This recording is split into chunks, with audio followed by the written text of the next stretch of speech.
ভাবুন তো, পৃথিবী থেকে কোটি কোটি মাইল দূরে সম্পূর্ণ অচেনা মহাকাশের বুকে হঠাৎ আপনার ঘুম ভেঙে গেল। আপনি দেখলেন আপনার চারপাশে হাজার হাজার মানুষ রয়েছেন, কিন্তু তারা সবাই গভীর ঘুমে মগ্ন। নতুন এক গ্রহে বসতি করার উদ্দেশ্যে 120 বছরের দীর্ঘযাত্রায় টেকনিক্যাল ত্রুটির কারণে আপনার ঘুম ভেঙে গেছে নির্ধারিত সময়ের ঠিক 90 বছর আগে। যেখানে একা একা বেঁচে থাকা মানে নিশ্চিত মৃত্যু। আর পৃথিবীতে মেসেজ পাঠালেও উত্তর আসতে সময় লাগবে কমপক্ষে 55 বছর। এমন এক শ্বাসরুদ্ধকর পরিস্থিতিতে আপনি কি করবেন? আজ আমরা এক্সপ্লেন করতে যাচ্ছি হলিউডের সায়েন্স ফিকশন মুভি প্যাসেঞ্জার। একাকিত্বের চরম সীমানায় দাঁড়িয়ে মানুষের নেয়া কিছু ভুল সিদ্ধান্ত কিভাবে দুইটি জীবনের গল্প বদলে দেয় তা জানতে ভিডিওটি সম্পূর্ণ দেখুন। গল্পটি শুরু হয় পৃথিবী থেকে অন্য একটি গ্রহের যাত্রার মাধ্যমে, যেখানে অ্যাভলন নামের এক বিশাল স্পেসশিপ হোমস্টেড 2 নামে এক নতুন গ্রহের দিকে যাত্রা করছে। তাদের উদ্দেশ্য হলো সেখানে মানব বসতি গড়ে তোলা। স্পেসশিপটি সম্পূর্ণ অটোপাইলট সিস্টেমে চলে, অর্থাৎ কোনো মানুষ এটিকে চালাচ্ছে না, সবকিছুই পুরোপুরি কম্পিউটার নিয়ন্ত্রিত। এ জাহাজে রয়েছে 258 জন ক্রু মেম্বার এবং 5000 জন যাত্রী। সবাইকে রাখা হয়েছে বিশেষ হাইপারনেশন পটে, অর্থাৎ ঘুমের ক্যাপসুলে, যাতে তারা 120 বছরের যাত্রা কোনো বয়স বাড়া ছাড়াই ঘুমের মধ্যে কাটাতে পারে। হঠাৎ করে একটি উল্কাপিণ্ডের ঝড় শিপে আঘাত করে। এই ধাক্কায় সেখানে কিছু সিস্টেমে সমস্যা তৈরি হয়, তবে এতে বড় কোনো ক্ষতি হয় না। তবে কয়েক সেকেন্ডের জন্য তাদের শিপের আলো নিভে যায়। শিপে থাকা প্রত্যেকে তখন স্লিপিং চেম্বারে গভীর ঘুমে ছিলেন, এবং ঝড়ের ফলে শিপে যে সামান্য ক্ষতিটুকু হয়েছিল সেটিও কম্পিউটার ঠিক করে নেয়। এমন সময় হঠাৎ করে একটি স্লিপিং চেম্বার খুলে যায়, যেখানে শুয়ে থাকা একজন ঘুম থেকে জেগে ওঠে। চোখ খুলতেই সে দেখে তার সামনে থাকা কম্পিউটার স্ক্রিনে একটি মেয়ে তাকে ওয়েলকাম জানাচ্ছে। তখন ছেলেটি নিজের নাম বলে, তার নাম হচ্ছে জিম। তাকে তার কেবিনে যাওয়ার পথ নির্দেশ করে। তারপর তাকে জানানো হয় জিম অ্যাভলনের একজন যাত্রী, এবং সে প্রায় 120 বছর ধরে ঘুমিয়েছিল। আর মাত্র 4 মাসের মধ্যেই তারা নতুন গ্রহ হোমস্টেড 2-তে পৌঁছে যাবেন। ততদিন পর্যন্ত জিম স্পেসশিপে ভ্রমণের উপভোগ করতে পারবে, ভালো খাবার, বিনোদন, নতুন বন্ধু এবং আরও অনেক কিছুর মাধ্যমে। দীর্ঘ সময় পর ঘুম থেকে ওঠায় জিমের শরীর দুর্বল লাগছিল। এরপর ফ্রেশ হয়ে জিম নিচের দিকে যায়, যেখানে তাদেরকে নতুন গ্রহ সম্পর্কে অনেক কিছু শেখানো হবে। জিম দেখে পুরো রুমটা একেবারে ফাঁকা, সেছাড়া সেখানে আর কোনো যাত্রী নেই। এই ব্যাপারে সে কম্পিউটারের কাছে জানতে চাইলে সে কোনো রকমের উত্তর দিতে পারে না। এতে সে ভীষণভাবে আতঙ্কিত হয়ে পড়ে। জিম দ্রুত বাইরে এসে অন্যান্য মানুষদেরকে খুঁজতে থাকে, তবে সে পুরো স্পেসশিপ তন্ন তন্ন করে খুঁজেও কোনো মানুষকে সে দেখতে পায় না। এরপর সে কন্ট্রোল রুমে যাওয়ার চেষ্টা করে, যেখানে ক্যাপ্টেন তার স্লিপিং চেম্বারে ঘুমিয়ে আছে। কিন্তু কন্ট্রোল রুমে সাধারণ মানুষদের প্রবেশের কোনো অনুমতি নেই, সেই কারণে সে কন্ট্রোল রুমে প্রবেশ করতে পারে না। জিম এরপর এমন একটি কক্ষে গিয়ে পৌঁছায় যেখানে নক্ষত্র, আকাশ, গ্রহ এগুলো নিয়ে পর্যবেক্ষণ করা হয়। সেখানের এআই অ্যাসিস্ট্যান্ট তাকে স্বাগত জানায় এবং তাকে জিজ্ঞেস করে আপনি কি দেখতে চান। জিম বলে যে সে সম্পূর্ণ একা হয়ে গেছে, কিন্তু কম্পিউটার তার কথার কোনো জবাব দিচ্ছিল না। এরপর জিম প্রশ্ন করে তারা এখন কোথায় আছে। কম্পিউটার জানায় তারা এখনো যাত্রাপথেই আছে, আগামী 90 বছরের মধ্যে গন্তব্যস্থলে পৌঁছে যাবে। এই কথা শুনে জিম ভয় পেয়ে যায়। এরপর জিম জানতে চায় তারা পৃথিবী থেকে কতদিন আগে ঠিক রওনা হয়েছিল। কম্পিউটার উত্তর দেয় তারা প্রায় 30 বছর আগে পৃথিবী ছেড়েছিল। অথচ ঘুম থেকে জাগার পর কম্পিউটার তাকে জানিয়েছিল যে সে 120 বছর ধরে স্লিপিং চেম্বারে ঘুমিয়েছিল। আসলে কম্পিউটারকে এমনভাবে প্রোগ্রামিং করা হয়েছিল যে স্লিপিং চেম্বার থেকে যখনই কোনো যাত্রী জেগে উঠবে তখন তাকে তথ্যগুলো জানানো হবে। সব যাত্রীকে একসাথে জাগানোর সময় নির্ধারিত ছিল 120 বছর পরে। সেই কারণে কম্পিউটার জিমকে 120 বছরের কথাই জানায়। কিন্তু ধীরে ধীরে জিম বুঝতে পারে যে সে নির্ধারিত সময়ের অনেক আগেই উঠে গিয়েছে, যা হওয়ার কথা ছিল না। এরপর সে আবার পুরো স্পেসশিপটা খুঁজে দেখে, হয়তো তার মতো ভুল করে আরো কেউ জেগে উঠেছে, কিন্তু না, সেখানে সে ব্যতীত আর কোনো মানুষ নেই। এরপর জিম কম্পিউটারকে জিজ্ঞেস করে সে পৃথিবীতে কিভাবে একটি মেসেজ পাঠাবে। কম্পিউটার তাকে মেসেজ পাঠানোর পদ্ধতি জানায়। জিম একটা বার্তা রেকর্ড করে বলে তার স্লিপিং চেম্বারে কোনো একটি ত্রুটির কারণে সে অনেক আগে জেগে উঠেছে, যা হওয়ার কথা ছিল না। এখন তার কি করা উচিত সে জানে না। সে আরও জানায় সে 90 বছর আগে জেগে গেছে এবং এই পরিস্থিতি থেকে তার সাহায্য দরকার। এরপর সে সেই মেসেজটি পাঠিয়ে দেয়। এরপর কম্পিউটার তাকে জানায় তার মেসেজ পাঠানো হয়েছে। এই কথা শুনে জিম কিছুটা স্বস্তি পায়। এরপর কম্পিউটার তাকে জানায় এই মেসেজটি পৃথিবীতে পৌঁছাতে 19 বছর সময় লাগবে এবং সেই মেসেজটির উত্তর পেতে মিনিমাম 55 বছর সময় লাগবে। এই কথা শুনে জিম আবারও ভেঙে পড়ে। এখন সে বুঝতে পারছে না তার কি করণীয়। ভীষণ মন খারাপ হয়ে জিম সেখান থেকে বের হয়ে আসে। এমন সময় নিজের হল রুমে সে একটি বার দেখতে পায় যেখানে একজন বারটেন্ডার রয়েছে। এই দেখে তার মনের ভিতর এক নতুন আশার আলো জেগে ওঠে। আনন্দের সাথে সে বারটেন্ডারের কাছে যায়, কিন্তু কাছে গিয়ে বুঝতে পারে সে বারটেন্ডারটি একটি রোবট এবং তার নাম হচ্ছে আর্থার এবং সে মানুষের মতোই আচরণ করে। সে জানতে চেয়েছিল আর্থার এই শিপের ব্যাপারে কিছু জানে কিনা। জিম তাকে প্রশ্ন করে হোমল্যান্ডে পৌঁছাতে আর কত সময় লাগবে।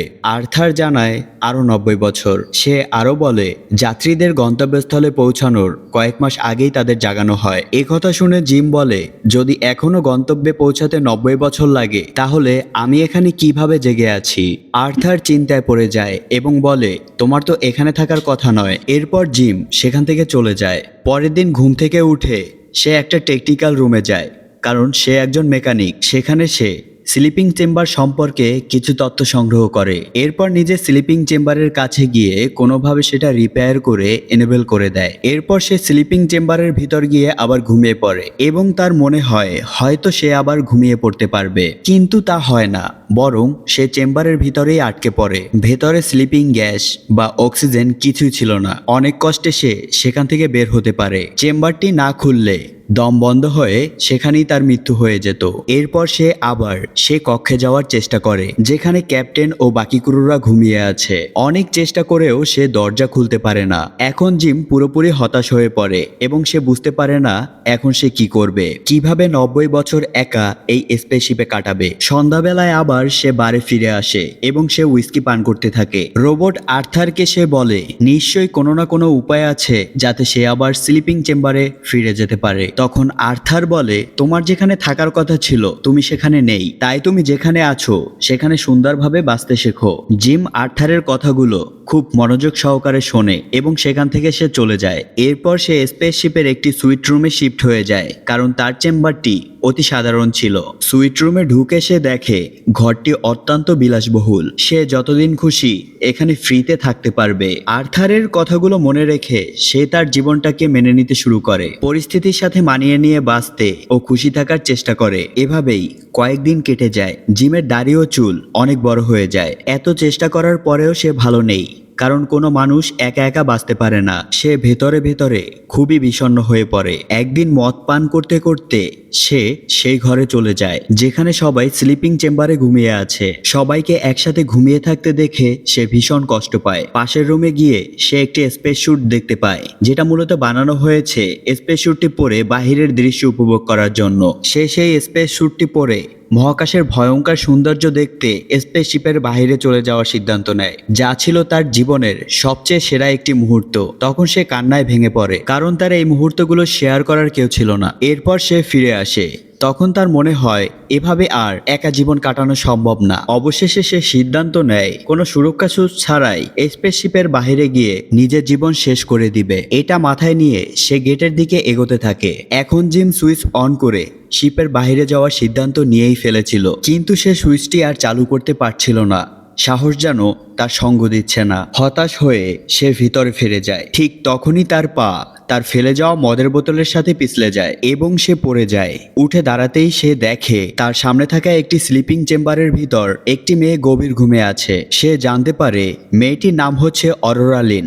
জিম তার কাছে যায় এবং তার চেম্বার থেকে তার কিছু তথ্য বের করে। ধীরে ধীরে জিম মেয়েটিকে সে পছন্দ করতে শুরু করে। পরের দিন সকালে সে কফি আর নিজের নাস্তা নিয়ে সে আবার সেই চেম্বারের কাছে আসে এবং ঘুমন্ত মেয়েটির পাশে বসে তার সাথে কথা বলতে থাকে। যদিও সে ঘুমন্ত ছিল, জিমের মনে নানা প্রশ্ন ঘুরপাক খেতে থাকে এবং সে বারটেন্ডার আর্থারের কাছে যায়। সে তখন আর্থারকে বলে যে সে ওই মেয়েটিকে পছন্দ করে, তার নাম অরোরা এবং সে তাকে জাগাতে চায়। জিম জানতো এটা ভুল হবে, কিন্তু তার সামনে আর কোনো পথ ছিল না। সে যে কোনোভাবে নিজের একাকিত্বতা থেকে মুক্ত পেতে চেয়েছিল। এই ভাবনা নিয়েই কয়েক মাস কেটে যায়, কিন্তু জিম সিদ্ধান্ত নিতে পারতেছিল না সে কি অরোরাকে জাগাবে নাকি জাগাবে না, কারণ এটা তার সাথে এক বড় ধরনের অন্যায় করা হবে। দীর্ঘ সময় দ্বিধায় কাটানোর পর একদিন সে চুলদারি কেটে কিছু যন্ত্রপাতি নিয়ে অরোরা স্লিপিং চেম্বারের সামনে যায় এবং তার সিস্টেমে সামান্য পরিবর্তন করে দেয়। এর ফলে অরোরা ধীরে ধীরে জেগে ওঠে। তবে সে জেগে ওঠা ওঠার আগেই জিম চুপচাপ সেখান থেকে চলে যায়। এরপর জিম ভীষণভাবে আতঙ্কিত হয়ে ভাবতে থাকে সে যা করেছে সেটা কি ঠিক ছিল। নিজেকে শান্ত করে সে পুনরায় নিচে নেমে আসে। তখন সে দেখে অরোরা স্পেসশিপের ভিতর ঘুরে বেড়াচ্ছে এবং ডাকছে, এখানে কি কেউ আছে? ঠিক তখনই জিম তার সামনে চলে আসে। অরোরা তখন তাকে জিজ্ঞেস করে সে কি যাত্রী নাকি ক্রু মেম্বার। জিম জানায় সে একজন যাত্রী এবং তার নাম হচ্ছে জিম। অরোরা জানতে চায় এখানে কি হচ্ছে, কেন এখনো সবাই স্লিপিং চেম্বারে ঘুমিয়ে আছে। জিম বলে তার সঙ্গেও ঠিক একই ঘটনা ঘটেছে এবং সে জানে না কেন সবার আগে তার ঘুম ভেঙে গিয়েছিল। এরপর অরোরা জানতে পারে যে তাদের গন্তব্যে পৌঁছাতে এখনো 89 বছর বাকি। অরোরা তাকে জিজ্ঞেস করে সে কতদিন ধরে জেগে আছে। তখন জিম বলে 1 বছর 3 সপ্তাহ। এ কথা শুনে অরোরা ভীষণভাবে ঘাবড়ে যায়। সে দৌড়ে তার স্লিপিং চেম্বারের দিকে ছুটে যায় কারণ সে আবার ঘুমাতে চায়। তখন জিম তাকে জানায় এটা আর সম্ভব নয়, এ চেম্বার পুনরায় আবার ঘুম পাড়াতে পারে না। এর জন্য বিশেষ মেডিকেল প্রসেসের দরকার হয়, যেমনটা টেক অফ করার আগে পৃথিবীতে করা হয়েছিল। জিম তাকে শান্ত করার চেষ্টা করে। এরপর অরোরা তার নিজের চেম্বারে চলে যায় কারণ জেগে ওঠার পর সে খুব দুর্বল অনুভব করছিল। জিম চলে আসে আর্থারের কাছে এবং তাকে জানায় সে অরোরাকে জাগিয়ে দিয়েছে, কিন্তু তবুও জিমের মধ্যে কোনো আনন্দ কাজ করছিল না। সে আর্থারকে রিকোয়েস্ট করে এই ব্যাপারে অরোরাকে সে যেন কিছু না বলে, যখন সময় হবে সে নিজে থেকেই তাকে সবকিছু জানিয়ে দিবে। আর্থার শান্তভাবে জানায় সে হয়তো একজন অ্যান্ড্রয়েড কিন্তু একজন ভদ্রলোকও বটে, আর সে এই গোপন কথা কাউকে বলবে না। তারপরের দিন অরোরা কম্পিউটার সামনে গিয়ে জিজ্ঞেস করে এই স্লিপিং চেম্বার কি আবারও পুনরায় ঠিক করা পসিবল, কিন্তু কোনো লাভ হয় না। কম্পিউটার কোনো উত্তরই দিতে পারে না। এমন সময় জিম সেখানে পৌঁছায় এবং তারা একসাথে নাস্তা করতে যায়। দেখা যায় জিম সাধারণ যাত্রী হওয়ায় তাকে খুব সাধারণ খাবার দেওয়া হচ্ছিল। অন্যদিকে অরোরা ভিআইপি প্যাসেঞ্জার হওয়ায় তাকে খুব ভালো মানের খাবার দেওয়া হচ্ছিল। তাই অরোরা তাকে আরেক প্লেট ভালো খাবার এনে দেয়। কথা বলতে বলতে অরোরা বলে হয়তো এখনো কোনো না কোনো উপায় আছে যেটা আমাদেরকে আবার ঘুমের মধ্যে নিয়ে যাবে। জিম তখন তাকে জানায় যে সে 1 বছরের মধ্যে সকল চেষ্টা করে গিয়েছে কিন্তু তারপরেও কোনো ফলাফল পায়নি। এই কথা শুনে অরোরা সেখান থেকে চলে যায় এবং সে হাল ছাড়তে চায় না। সে একজন রাইটার ছিল, তাই তার জেগে ওঠার পর থেকে তার সাথে ঘটে যাওয়া সব ঘটনা নিয়ে সে একটি বই লেখা শুরু করে। অরোরা চেষ্টা করছিল যে কোনোভাবেই শিপের ক্যাপ্টেনের কক্ষে পৌঁছাবে, কিন্তু শত চেষ্টা করেও সে দরজাটি খুলতে পারে না। এরপর ধীরে ধীরে তারা এই জীবনের সঙ্গে মানিয়ে নিতে শুরু করে। তারা বন্ধু হয়ে যায়, একসাথে নেচে গেম খেলে তারা তাদের জীবনটাকে উপভোগ করতে শুরু করে। জিম আর্থারের সাথেও অরোরার পরিচয় করিয়ে দেয়। এই সময়ের মধ্যে জিম অরোরাকে ভালোবেসে ফেলে। একদিন জিম একটি ছোট্ট যন্ত্র বানায় এবং অরোরার কাছে এই যন্ত্রটি পাঠিয়ে একটি বার্তা পাঠায়। সেখানে তাকে বলা হয় সে কি তার সাথে ডেটে যাবে। তখন অরোরা আনন্দের সাথে রাজি হয়ে যায়। সন্ধ্যায় জিম রেডি হয়ে অরোরার ঘরে আসে এবং অরোরাকে নিয়ে যায় সেই বারে। তারা একসাথে ড্রিঙ্ক করে, তারপর ডিনার করে। এখানে অরোরা তার অতীত সম্পর্কে জিমকে জানায়। এরপর জিম তাকে সেই স্পেস স্যুটটি দেখায় যেটা পরে জিম একদিন বাহিরে বের হয়েছিল। এবার সে একা নয়, অরোরাকে সাথে নিয়ে সে মহাকাশের ভয়ঙ্কর সৌন্দর্য উপভোগ করে, যা ছিল তাদের জীবনের সবচেয়ে সেরা অনুভূতি। এভাবেই তারা দুজন একে অপরের প্রেমে পড়ে যায়। সময় যেতে থাকে, অরোরা তার জীবনের প্রতিটি অভিজ্ঞতায় সে নোট করে রাখছিল। একদিন তাদের শিপে অ্যানাউন্স করা হয় যে তাদের শিপটি আর্কুয়াস নামের একটি প্ল্যানেটের কাছ দিয়ে সেটাকে অতিক্রম করছে। এটি ছিল মহাকাশের চতুর্থ উজ্জ্বলতম নক্ষত্র। তারা দুজন খুব কাছ থেকে সেই নক্ষত্রের মারাত্মক কিছু সুন্দর দৃশ্য উপভোগ করে। পুরো নক্ষত্রটি লাভার আগুনে জ্বলজ্বল করছিল। এরপরে তাদের শিপটি সেই নক্ষত্র থেকে পার হয়ে যায়। দেখতে দেখতে একদিন অরোরার জন্মদিন চলে আসে। জিম খুব খুশি হয় এবং সিদ্ধান্ত নেয় আজই সে অরোরাকে আংটি পরিয়ে বিয়ের জন্য প্রপোজ করবে। তারা বারে বসে দুজনে কথা বলছিল। এমন সময় জিম ওয়াশরুমে যায় এবং সেখানে দাঁড়িয়ে সে আংটিটাকে দেখে যেটা অরোরাকে পরাতে চায়। এদিকে অরোরা ড্রিঙ্ক হাতে নিয়ে বলেন এটা আমার জীবনের সবথেকে সেরা জন্মদিন। তখন আর্থার বলে আমার আজ থেকে 1 বছর আগের দিনটার কথা মনে পড়ছে, যেদিন জিম তোমার সঙ্গে দেখা করার জন্য অস্থির ছিল। তখন অরোরা অবাক হয়ে জিজ্ঞেস করে 1 বছর আগে? তখন তো সে আমাকে চিনতই না। আর্থার তখন বলে জিম অনেক মাস আগেই ভাবছিল তোমাকে জাগাবে কিনা, কিন্তু শেষ পর্যন্ত সে তোমাকে জাগিয়েই দিল, আর এখন সবকিছু ঠিকঠাকই চলছে। এই কথা শুনে অরোরা অবাক হয়ে যায়। অরোরার চোখে পানি চলে এসেছিল। রোবট তাকে সত্যিটা বলে দেয়, কারণ জিম তাকে বলেছিল তাদের সম্পর্কের মাঝে কোনো কিছু গোপন থাকা উচিত নয়। ঠিক তখনই জিম সেখানে চলে আসে। অরোরা তাকে তাকে জিজ্ঞেস করে, তুমি কি আমাকে জাগিয়েছিলে? জিম বুঝে যায় আর্থার তাকে সব বলে দিয়েছে। সে তখন স্বীকার করে, হ্যাঁ, সেই অরোরাকে জাগিয়েছে। সে তখন অরোরার কাছে এগিয়ে যেতে চাইলে অরোরা তখন তাকে বলে, আমার থেকে দূরে থাকো। অরোরা পুরোপুরি ভেঙে পড়ে। জিমের সাথে সে যে নতুন পৃথিবী গড়েছিল তা এক মুহূর্তেই ভেঙে যায়। তার মনে হয় জিম তার সঙ্গে ভীষণ খারাপ করেছে এবং সে কান্নায় ভেঙে পড়ে। অরোরা বারবার বলতে থাকে, আমাকে ফিরে যেতেই হবে। এই কথা বলতে বলতে সে তার কেবিনে চলে যায়। সে কিছুতেই বুঝতে পারছিল না এখন তার কি করা উচিত। অন্যদিকে জিমও ভীষণভাবে ভেঙে পড়ে। একদিন অরোরা জিমের ঘরে গিয়ে তাকে ইচ্ছে মতো মারতে শুরু করে, তবে জিম তাকে কিছুই বলে না। সে তার কাছে ক্ষমা চায়, কিন্তু অরোরা তার উপর ভীষণ রেগেছিল। দুজনে প্রচন্ড কষ্টে থাকে এবং দীর্ঘ সময় ধরে তাদের মধ্যে কোনো কথা হয় না। মন ভালো করতে জিম শিপের গ্রাউন্ড হলে একটি গাছ রোপণ করতে থাকে। এইভাবেই যার যার মতো আলাদা চলছিল তাদের সময়। দেখা যায় বিভিন্ন সময় তাদের শিপের ভিতরে কিছু মেল ফাংশনস দেখা যায়। এর ফলে ইলেকট্রিসিটি চলে যায়, লিফট কাজ না করা সহ খাবারের মেশিন থেকে কোনো কারণ ছাড়াই খাবার বের হতে শুরু করে। তখন হঠাৎ আরেকজনের চিৎকার শোনা যায়। সে বলছিল, আমার স্পেসশিপে এই গাছগুলো কে লাগিয়েছে? জিম এবং অরোরা তারা দুজনেই দৌড়ে সেখানে চলে যায়। তারা দেখতে পায় গাছটির সামনে দাঁড়িয়ে একজন লোক জোরে জোরে চিৎকার করছে। এরপর তারা জানতে পারে সেও তাদের মতোই সময়ের আগে উঠে গিয়েছে, কারণ তার স্লিপিং চেম্বারও নষ্ট হয়ে গিয়েছিল। সেই লোকটি আর কেউ নয়, এই স্পেসশিপের ক্যাপ্টেন। তবে সে বুঝতে পারছিল না স্লিপিং চেম্বারগুলো নিজে থেকেই কিভাবে একা একা খুলে গেল। শিপের সমস্ত ডাটা চেক করেও সে কোনো সমস্যা খুঁজে পেল না। ক্যাপ্টেন সিদ্ধান্ত নেন যে তিনি এই পুরো বিষয়টা খুঁটিয়ে দেখবে। তার আইডির মাধ্যমে তিনি এই স্পেসশিপের সব জায়গায় প্রবেশ করতে পারেন। সব স্লিপিং চেম্বার তিনি পরীক্ষা করে জানতে পারেন জিম ও ক্যাপ্টেনের চেম্বার নষ্ট হয়েছিল দুর্ঘটনাবশত, কিন্তু আরোরার চেম্বার নষ্ট হয়েছিল ইচ্ছাকৃতভাবে। ক্যাপ্টেন তখন সরাসরি জিমকে জিজ্ঞেস করেন, তুমি কি অরোরাকে জাগিয়েছিলে? জিম তখন সত্য স্বীকার করে। ক্যাপ্টেন আবার জিজ্ঞেস করেন, অরোরা কি জানে? জিম বলে, হ্যাঁ, অরোরা জানে।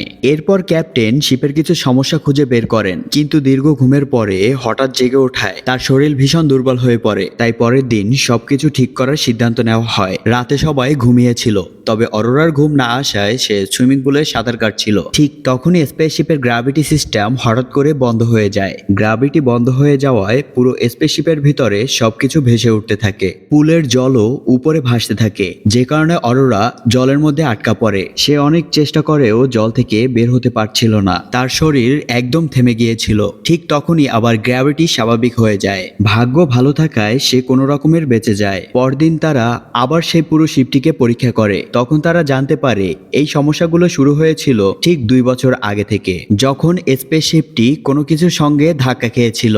সেই ধাক্কার কারণেই জিম সবার আগে জেগে ওঠে। সাধারণত এই শিপটি নিজের ত্রুটি নিজেই ঠিক করে নিত, তবে 2 বছর আগে সেই বিশাল উল্কাপিণ্ডের ধাক্কাটি এতটাই প্রকোপ ছিল যে সেটাকে রিকভার করার সম্ভব হয়নি। ক্যাপ্টেন জানায় এখন সে ত্রুটি আরও বাড়বে। ধীরে ধীরে সব যাত্রী জেগে উঠবে এবং গন্তব্যে পৌঁছানোর আগেই সবাই মারা যাবে। এরপর ক্যাপ্টেন অসুস্থ হয়ে হঠাৎ অজ্ঞান হয়ে পড়েন। তার অবস্থা অনেক সংকটজনক ছিল। জিম এবং অরোরা মিলে তাকে দ্রুত মেডিকেল রুমে নিয়ে যায়। সেখানে কম্পিউটার তার সমস্ত শারীরিক পরীক্ষা করে জানায় ক্যাপ্টেনের হাতে আর মাত্র কয়েক ঘন্টা সময় বাকি। আসলে অনেকদিন ধরেই স্লিপিং চেম্বারে থাকার কারণে তার শরীরে অসংখ্য রোগ বাসা বেঁধেছে। বলা যায় তার পুরো শরীরটাই নষ্ট হয়ে গেছে। মৃত্যুর আগে ক্যাপ্টেন জিম আর অরোরার হাতে নিজের আইডি দিয়ে বলেন, তোমরা এই আইডি দিয়ে স্পেসশিপের যে কোনো জায়গায় যেতে পারবে। কোথায় সমস্যা হচ্ছে তা খুঁজে বের করো এবং তোমরা যতটা পারো ঠিক করার চেষ্টা করো। আর তোমরা দুজন একে অপরের খেয়াল রেখো। কথা বলেই ক্যাপ্টেন মারা যায়। এতক্ষণে জিম ও অরোরা বুঝে যায় স্পেসশিপের মধ্যে মারাত্মক কোনো ত্রুটি ছড়িয়ে পড়ছে। বারবার গ্র্যাভিটি সিস্টেম রিসেট হচ্ছে, এমনকি রোবট আর্থার নিজের নিয়ন্ত্রণ হারিয়ে ভাঙচুর করছে। তখন জিম তার ব্যাটারি খুলে রোবটটিকে বন্ধ করে দেয়। এখন তারা সেই সমস্যা খুঁজতে শুরু করে। কিছুক্ষণের মধ্যে তারা লক্ষ্য করে স্পেসশিপের মধ্যে তাপমাত্রা ক্রমশ বেড়েই চলেছে। ভালো করে পরীক্ষা করে তারা দেখতে পায় স্পেসশিপের গায়ে ফাটল বা একটা হোল তৈরি হয়েছে। এখন তাদের সামনে একটাই উপায়, স্পেসশিপের বাইরে গিয়ে দরজা খুলতে হবে, কারণ মেইন দরজাটি জ্যাম হয়ে আছে, সেটাকে ভেতর থেকে খোলা সম্ভব হচ্ছিল না। তাই বাইরে থেকে দরজা খুলে ভেতরে জমে থাকা তাপমাত্রা বাইরে বের করে দিতে হবে। যদি এটি করা না হয় তাহলে সম্পূর্ণ স্পেসশিপটি অল্প সময়ের মধ্যেই সম্পূর্ণ বিস্ফোরিত হয়ে যাবে এবং ভিতরে থাকা সকল যাত্রী এবং ক্রু সবাই মারা যাবে। জিম সিদ্ধান্ত নেয় যে করেই হোক সে বাইরে গিয়ে দরজা খুলবে, যদিও সে জানতো হয়তো আর সে কখনো ফিরে আসবে না, কারণ দরজা খোলার সময় যে প্রচন্ড তাপ বের হবে তা লোহাকেও গলিয়ে দিতে পারে। জিম স্পেস স্যুট পরে বাইরে যাওয়ার প্রস্তুতি নেয়। অরোরা কাঁদতে কাঁদতে বলে, তোমাকে স্পেসশিপে ফিরে আসতেই হবে, তোমাকে ছাড়া আমি একাই স্পেসশিপে থাকতে পারবো না। চোখ বড় জল নিয়ে জিম তাকে দেখেই বের হয়ে যায়। সে মেইন ডোরের কাছে পৌঁছেই ভেতর থেকে সুইচ অন করে দেয়। সে দরজা খুলতেই ভিতর থেকে যেন আগ্নেয়গিরির মতো আগুনের লেলিয়ান শিকা ভিতর থেকে সব বের হয়ে আসে। কিন্তু জিম নিজের সঙ্গে একটি ধাতব ঢাল নিয়ে গিয়েছিল, যেটি এত সহজেই গলে যায় না। সে সেই ঢালের আড়ালে নিজেকে বাঁচিয়ে রাখার চেষ্টা করে। সব গরম বাতাস বেরিয়ে যাওয়ার পর হঠাৎ প্রবল চাপের কারণে জিম বাইরে ছিটকে যেতে থাকে। সেই প্রচন্ড চাপে তার সেফটি বেল্টটি ছিঁড়ে যায়, যা তাকে স্পেসশিপের সঙ্গে যুক্ত রেখেছিল। এমনকি তার স্পেস স্যুটেও ছিদ্র হয়ে যায়, ফলে তার শ্বাস নিতে কষ্ট হচ্ছিল। সে অসহায়ভাবে মহাকাশে ভেসে যেতে থাকে, ঠিক যেন একটি মৃতদেহ। জিম তখন অরোরাকে জানায়, আমি আর ভিতরে ঢুকতে পারবো না, কারণ আমার সেফটি বেল্ট ছিঁড়ে গিয়েছে, এমনকি আমার স্যুটেও ছিদ্র হয়ে গেছে। এই কথা শুনে অরোরা দ্রুত বাইরে চলে যায় জিমকে বাঁচানোর জন্য। সে জিমকে প্রায় ধরে নিচ্ছিল, ঠিক তখনই তার নিজের সেফটি বেল্ট টেনে তাকে পিছনে নিয়ে যায়, আর জিম আরো দূরে ভেসে যায়। ঠিক সেই মুহূর্তে জিমের সেফটি বেল্টটি সে দেখতে পায় এবং শক্ত করে সে হাত দিয়ে সেই বেল্টটি ধরে। অরোরা তারপরে জিমকে ধীরে ধীরে স্পেসশিপের ভিতরে টেনে নিয়ে আসে। স্পেসশিপের ভিতরে জিমকে নিয়ে আসার পর জিমের স্পেস স্যুটটি খুলে দেখে জিমের অবস্থা ভীষণ খারাপ হয়ে গিয়েছে। মনে হচ্ছিল সে আর যেন শ্বাস নিচ্ছিল না। তখনই অরোরা মেডিকেল রুমের দিকে তাকে টেনে নিয়ে যায় এবং তাকে ভিতরে রাখে। পরীক্ষার পরে মেশিন জানায় সে আর জীবিত নেই, তার মৃত্যু হয়েছে। এই কথা শুনে অরোরা ভীষণ ভেঙে পড়ে। তবুও মেশিনকে সে আদেশ দেয় একসাথে সব ধরনের চিকিৎসা যেন শুরু করে, কিন্তু কম্পিউটার সে নির্দেশ মানতে অস্বীকার করে। তখন অরোরা ক্যাপ্টেনের আইডি কার্ড মেশিনে ঢুকিয়ে নির্দেশ দেয়। এবার কম্পিউটার একসাথে সমস্ত মেডিকেল প্রসেস শুরু করে। কিছুক্ষণের মধ্যে জিম আবার শ্বাস নিতে শুরু করে। এই দৃশ্য দেখে অরোরা আনন্দে চিৎকার করে ওঠে। তখন তার মনে হয় জিম যখন এই স্পেসশিপে একা ছিল তখন তার সাথে কি ভয়ঙ্কর দিনগুলোই গিয়েছিল, কারণ একজন মানুষ কখনোই একা বাঁচতে পারে না। এই উপলব্ধির পর অরোরা তাদের সমস্ত ঝগড়া এবং অভিমান ভুলে যায়। ধীরে ধীরে জিমও সম্পূর্ণ সুস্থ হয়ে ওঠে। একদিন জিম অরোরাকে সেই মেডিকেল চেম্বারের দিকে নিয়ে যায়। সেখানে সে একটি ফাংশন খুঁজে পায় যার সাহায্যে একজন মানুষ আবার স্লিপিং মোডে যেতে পারবে। জিম তখন অরোরাকে জানায়, তুমি চাইলে আবার সেই দীর্ঘ ঘুমে ফিরে যেতে পারো। তবে অরোরা বলে, তুমি তো তাহলে অনেক একা হয়ে যাবে। জিম তাকে জানায় যে না, আমি প্রতিদিন তোমার সাথে দেখা করতে আসব। এরপরে আমাদের দেখানো হয় প্রত্যেকটি যাত্রী তাদের স্লিপিং চেম্বারে ঘুমিয়ে আছে। সবকিছুই স্বাভাবিক এবং জিম বসে আছে একা সেই বাড়ি গিয়ে। তার হাতে ছিল সেই রিংটা যেটা অরোরার জন্য বানিয়েছিল। একটু পরে অরোরা সেখানে চলে আসে। সে জিমকে ছেড়ে স্লিপিং চেম্বারে যেতে পারেনি। জিম তাকে আংটি পরিয়ে দেয়। এরপর তারা আনন্দের সাথে তাদের জীবনটি কাটাতে থাকে। তারা একসাথে একটি নতুন জীবনের সূচনা করে। এই সময় অরোরা একটি বই লেখে যেখানে তার সাথে যাত্রাপথে ঘটে যাওয়া সমস্ত কাহিনী লিপিবদ্ধ করে রাখে। ধীরে ধীরে 88 বছর পৌঁছে যায় আর স্পেসশিপটি তাদের গন্তব্যস্থলের দিকে ধীরে ধীরে পৌঁছে যায়। যখন স্পেসশিপের ক্রু ও যাত্রীরা ঘুম থেকে জেগে ওঠে এবং বাইরে বেরিয়ে আসে তখন তারা দেখে চারপাশে অসংখ্য গাছপালা জন্মেছে, যেন এটি পৃথিবীর কোনো একটা জায়গা। তারা অরোরার লেখা সেই বইটিও পড়ে। তোমরা সবাই যখন গভীর ও দীর্ঘ ঘুমিয়েছিলে তখন এই শিপে অনেক কিছুই ঘটেছিল। আমরা এই শিপেই আমাদের পুরো জীবন খুব সুন্দরভাবে কাটিয়ে দিয়েছি। আর এইভাবেই আজকের গল্পটি শেষ হয়। ভিডিওটি ভালো লাগলে আপনার মতামত কমেন্ট করে জানাবেন। ধন্যবাদ। দেখা হচ্ছে পরের ভিডিওতে।